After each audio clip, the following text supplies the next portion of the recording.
All right, welcome back, y'all. This is Tony, aka Shay with YORUBADE. So I've brought back my financial advisor, Reginald, so he can talk to us about how we should be positioning ourselves after this pandemic starts to calm down.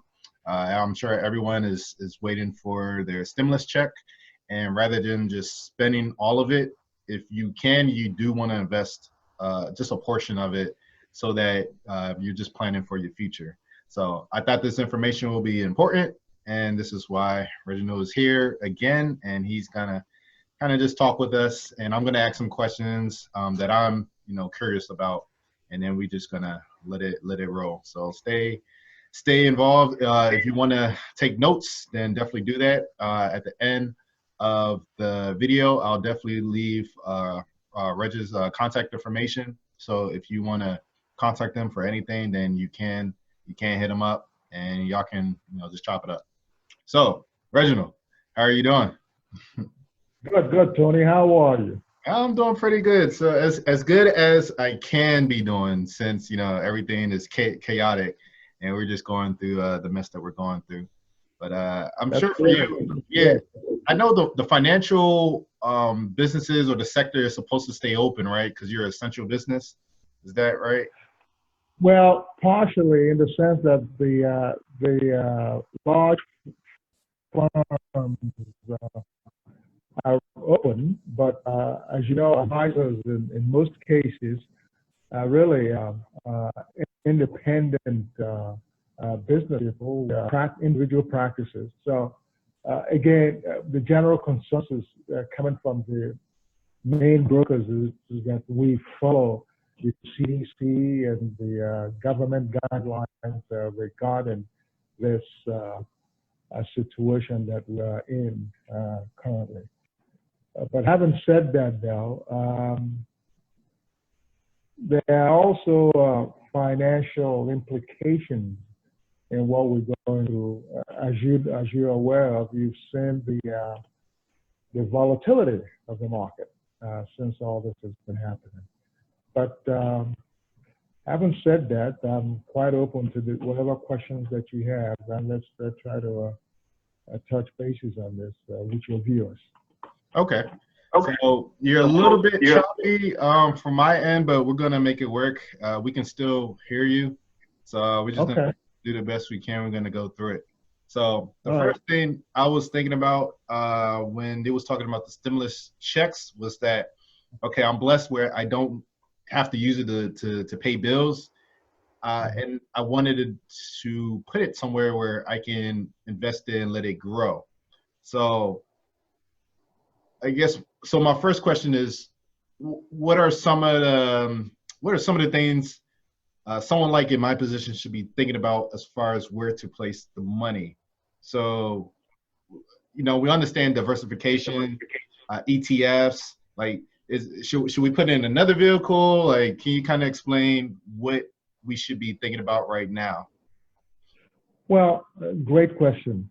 For the audience who really do have cash, such as the stimulus check that you alluded to, there are different vehicles that are out there. One that comes to mind really is the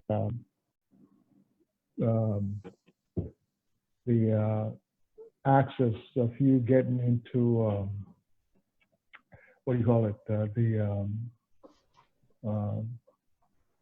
Man, I'll come back to it. Just to skip my mind here, though. But there's so many other vehicles. Again, one of the vehicles that you have available right now is the life policy, life insurance vehicle, which again has all the protection built into it, such as tax breaks and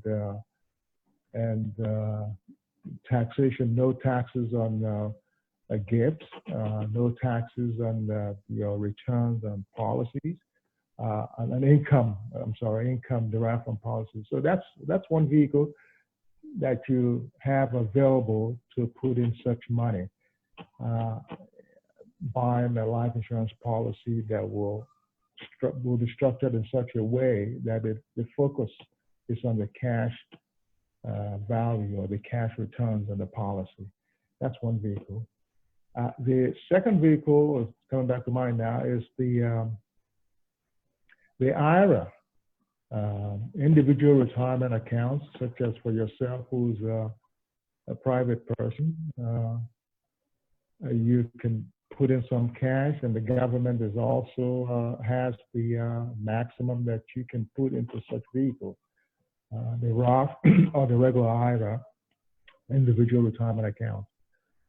So these are vehicles that obviously that's already taken some beating because of the volatility in the market.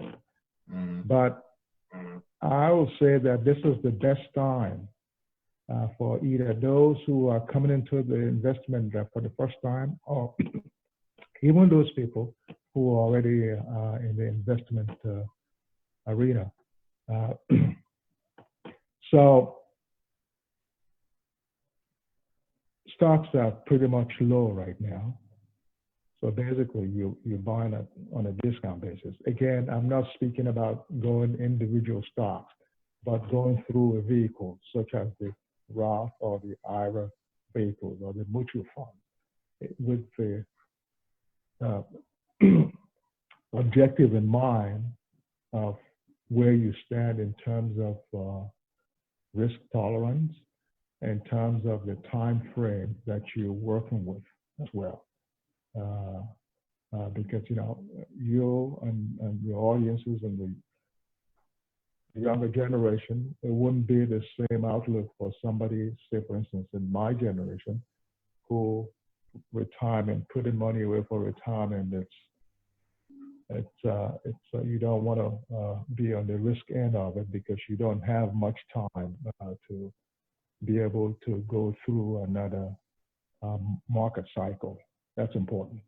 So again, to recap, basically, life insurance is important. Again, I think in our last podcast, we talked about the essence of that. It's really not about just when you're no longer here. Life insurance have living needs benefits right now that you can capitalize on. So that's number one. And number two is other vehicles such as mutual funds, such as IRA, Roth IRA, which are qualified monies.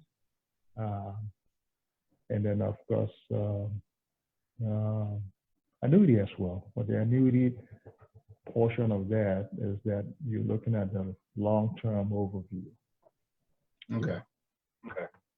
So I know there's a lot of people that are really nervous about putting money into a stock market that seems to just keep increasing. Is there anything that you can say to kind of make people feel more balanced in their thinking? So I know for me, it's different because I understand, well, the stock market always goes up and down. Like, that's just part of it. But if you look at the trend of where the market has been going over since like the 1920, I guess after the Great Depression, it's been trailing up. Right. So I guess, like, what are some things? So if you have new clients that come to you and say, hey, I keep hearing everyone talk about the stock market and investing. But I also know I can lose money. What would you say to them to kind of keep them calm and Well, yeah, great question again. For starters, though, if you look at I think you just alluded to it, the historical trend of what has happened in the market, you realize that after every crash, say for example, what we had in 2008, 2009, it takes about 12 months minimum for the rebound that taking place. And that rebound not only double, but in some cases triple or quadruple your stake in the market from where it was before the crash. So if you look at the historical trend post-market crash, it's always a rise in value of your investments.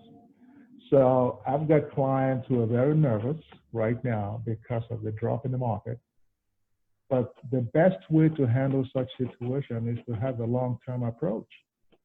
Yeah, because like I just said, 12 months, a year approximately after the crash, market is always going back up. So clients who are nervous and jittery of the market because of the drop and goes in now to close out or cash in their accounts, that's not a very good move, because again, you exit in the market when you are down, so you're losing money. You've got to give yourself the opportunity and the chance to be part of that rebound. And those rebounds typically will be 12 months plus minimum. Yeah. So that's for those who are already in the market, already invested in the market. So whatever vehicle you're using currently, generally, my recommendation will be stay where you are right now, because the market will rebound. For those that haven't been in the market, now I will say this is the best time. The values are discounted at this moment. But at the same time, always make sure that you speak with an advisor who will have to get some information from you to be able to give you the best recommendation possible, because everybody's different. And I wouldn't recommend investing in individual companies. You always want to have an overall, a holistic viewpoint when it comes to investing your money, in the sense that advisors have to look at what your risk tolerance is, the kind of time horizon that you're working with, and then also some other factors that goes into making a sound investment. Okay. So I think we could both agree on the number one rule is diversification, and that's what's going to limit your risk. That is correct. So say someone is invested in the stock market, they're diversified as much as they can be, but they want to invest in another area that doesn't deal with the stock market so much, or maybe just completely separate. Is there any ideas that someone can invest in other than the stock market? Well, when you say the stock market, though, keep in mind also, I'm going to go back to what I just said. When you're doing stock market, well, again, I would not recommend go arbitrarily looking at companies individually. You want to go through a vehicle. Those kinds of vehicles that I just mentioned, such as your mutual fund, such as your IRA, your Roth, your 401k plan for those who have employers, and also, of course, the annuity when you're looking long term. Having said that, though, sure, certainly, there are other avenues, but those are avenues that are very complex, such as commodities, option trading. I wouldn't recommend that, though, because again, you want to see an advisor first that will understand what your individuation is and be able to make a better recommendation when it comes to you investing your money. Yeah. So again, those vehicles are there for you to explore. But there are other things if you think you are capable of a much higher risk tolerance, then there's some other vehicles such as, again, like I just mentioned, the options, the commodities market that you can do have sometimes a higher return on investment, but the risks are higher as well. Okay, so if you want to win the game, you gotta at least try. You gotta play to win. So that's for everyone that's just sitting back from the in the stands, just watching what's going on. You're a participant, because like he's saying, you want to be part of the boom, and it's going to happen. Historically, it always happens. So you can just be a spectator and watch and be in fear, or you can take that chance.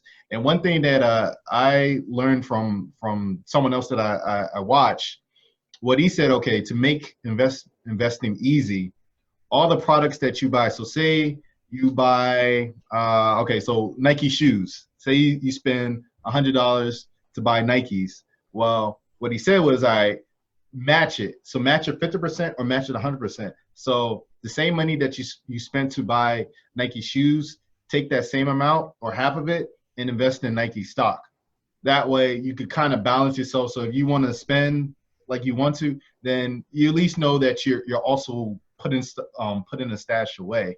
So you know, that's just one way to think about it, so that you're always conscious about what you're spending. Any companies that you like to buy from, whether it be like Starbucks or even Amazon, you can, you know, however much money you spend, you can also spend that much in stocks, and it doesn't have to be the full stock. You can also use apps like Stash and I think Cash App, where you can buy a portion of the stock.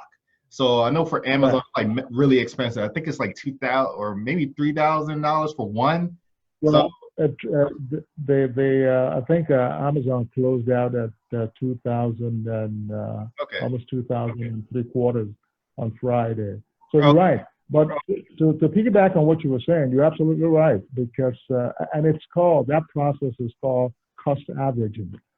So that way you're not buying, say for instance, you have an Amazon stock that is trading at 2,000 and 1/4 per share. You're not, a lot of people cannot afford that. So basically, but you can buy a portion of Amazon if you're going through the vehicle of cost averaging. Again, it will take speaking with an advisor who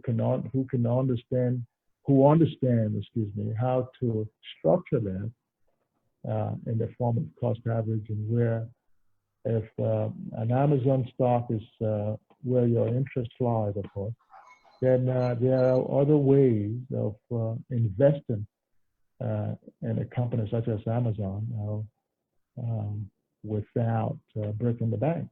Mm-hmm. Yeah. So no excuses. Not to be part of that. So right. Right. So for all the people that are watching, the biggest thing is to make sure you talk to our financial advisor so they can guide you. Reginald is right here, so his contact information is going to be in the video, so you can always contact him. We're in the DMV area, so DC, Maryland, Virginia, in the United States. So Reginald, any other items you want to say before we go? Well, I want to say thank you again for inviting me back on the podcast. We certainly will try our best to keep updating your viewers and your readers on this channel in terms of how their financial strategies can be structured to be in a safe place as we're going through this pandemic. And I hope everyone stays safe and wash your hands. All right, y'all take care, and y'all see me soon.